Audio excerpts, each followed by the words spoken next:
am meeting my best friend tomorrow for the first time in 10 years after she cut me off at the instructions of her abusive husband. Posted by u/yoff9. Something really interesting is happening to me, 29 female. When I was 6 years old and started school, I met a friend named Linda, 29 female. We both had only brothers, no sisters, and we bonded. We lived in a small village, so of course our families knew each other, and because of us, they also grew closer. Linda and I were inseparable. We went through high school together, same class, and even started our university studies in the same group. We made other best friends along the way in high school, 2 of whom I still talk to, and we were a really fun group. But only Linda and I continued on to the same university. Things changed when Linda met someone she fell in love with. He lived abroad, and they quickly introduced each other to their families. Eventually, he started pulling Linda away from us, controlling her via GPS, telling her who she could hang out with when, etc. At first, I really liked him because he was the love of my best friend's life, and whenever they had a fight, I would try to bring peace, so he respected me. But when I saw how controlling he was, I told Linda I didn't think she should be in that position. I also called him out for controlling and verbally abusing her.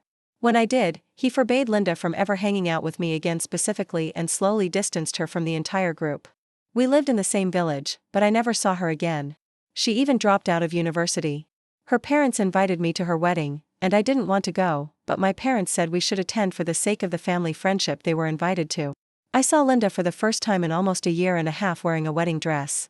When we locked eyes, we were both emotional and I noticed her eyes were full of tears. Her mom and grandmother, who loved me like their own, burst into tears when they came to greet me. That was the last day I saw Linda until she moved abroad. For almost 10 years, I only saw her twice and only in passing. I can't say I didn't think of her. In the beginning, I thought of her often, but as the years passed, I thought of her from time to time, wondering about her well-being and her life with that man.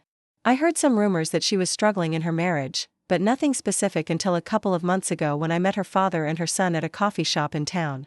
I greeted him and when I looked at Linda's son, I asked, "Is this?" and froze? Her father said, "Yes, he is." I asked the little boy if I could hug him and he said, "Yes." I hugged him, kissed him on the cheek, and he hugged me back. Linda's father introduced me as your mom's friend, and that was it for that day. A few days later, I heard that she got divorced. She had been physically abused. Her husband had cheated on her and he had an affair with her boss. There are rumors they even had a child together. That was the last straw for her and she decided to end the marriage. The rumors were confirmed by Linda's mom to my mom at a funeral they both attended. I never asked about her because I didn't want to sound like I was happy about her situation or like I wanted to gossip. Honestly, I was happy for her, not because of what happened, but because she finally got free of him. Not many days later, we saw the news of her ex-husband's death. We still don't know whether it was an accident, suicide, or something else. No one has said. This brings us to yesterday when one of our best friends, who is still my best friend, we'll call her Anna, saw Linda in town and decided to talk to her. She called me immediately after and told me everything. Linda was emotional and on the verge of tears when they met. They exchanged contacts and decided to meet for coffee, Anna, Linda, and me tomorrow. Another one of our close friends who lives abroad and is in town said she would join too. I never imagined our group being together again, let alone me and Linda after 10 years of no contact. I thought I didn't feel love for her anymore. I didn't love her or hate her, but now I have this scary feeling about tomorrow. And something inside me is so excited. I feel like I'm about to meet my childhood self. I never hated her and I was never angry at her for leaving me.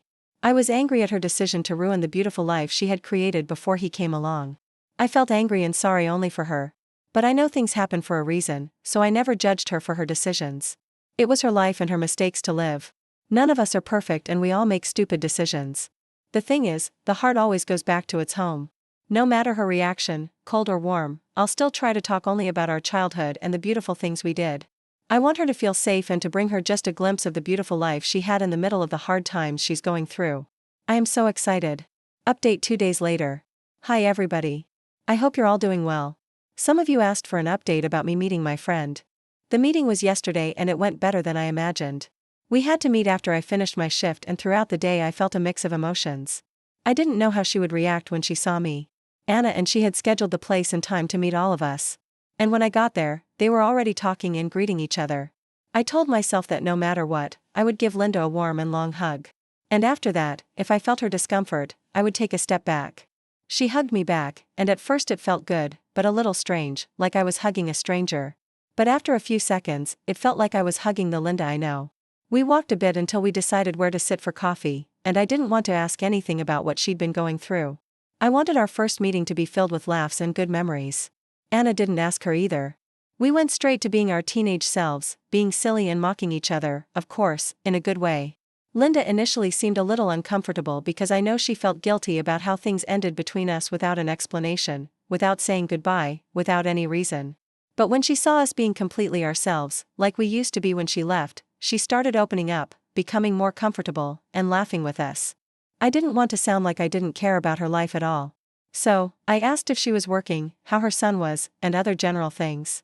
When she started to talk openly, she was on the verge of tears, but didn't cry. I feel like she thought she owed us an explanation about what happened in her life, what she'd been through. But I told her, let's make today only about good things. Whatever happened to you is now gone, and I know you were so strong and so loved and supported, and I know you are in a better place than you were, and all I care about is this, seeing you well. She gave us a glimpse of what she'd been through, how she was forced to leave secretly with just the clothes she was wearing, some things for her son, and how her aunt, who lived in the same state, took her in and opened her home to Linda and her son. She filed a restraining order and told the police she had to leave because of physical and verbal abuse so she could take full custody of her son. She won the case and requested that her son meet his father only under supervision by authorities. She really struggled to find a place of her own and had to live with her aunt for a while until she found a small apartment nearby and moved there. She found a part-time retail job and since then, Linda and her son have been living together. I asked how her ex died and she said she didn't know because she was fully no contact with him and her in-laws. She had changed her number, left all social media, and didn't have any idea until an unknown number called to inform her of his death. They said he died from a heart attack, but that's all she knows. She didn't believe her ex-sister-in-law when she first called and Linda said, "Don't bother me," and hung up. After a while, the news was confirmed and she believed he had actually died. Of course, she was devastated.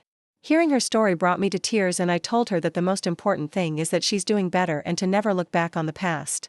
Just focus on the future. We then changed the subject and talked about old times, joked, laughed just like before. Our third best friend came later, but still managed to spend time with all of us like nothing had changed. My house and her parents' house are nearby, and we drove together to our town. I said I'd like to meet her son just for a few minutes outside the door, just so I could hug him and go. We went and her grandmother, mother, and whole family were outside hugging me and inviting me in. Her son hugged me.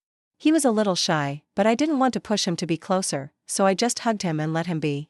I went inside just for 5 minutes, but ended up staying almost 40 minutes talking with her family, laughing, and telling old stories. It felt just like when we used to hang out back then. After that, Linda dropped me off at home and she had to leave first thing in the morning. She said she'll be back during the summer and we'll definitely meet. I told her she can call me whenever she wants. We hugged, said goodbye, and that's the whole story. I felt so happy. I felt like she needed this just as much as we did. And I'm so glad we're in touch again. Thank you all for your good wishes. Thank you for watching. Please like and subscribe to my YouTube channel for more story like this.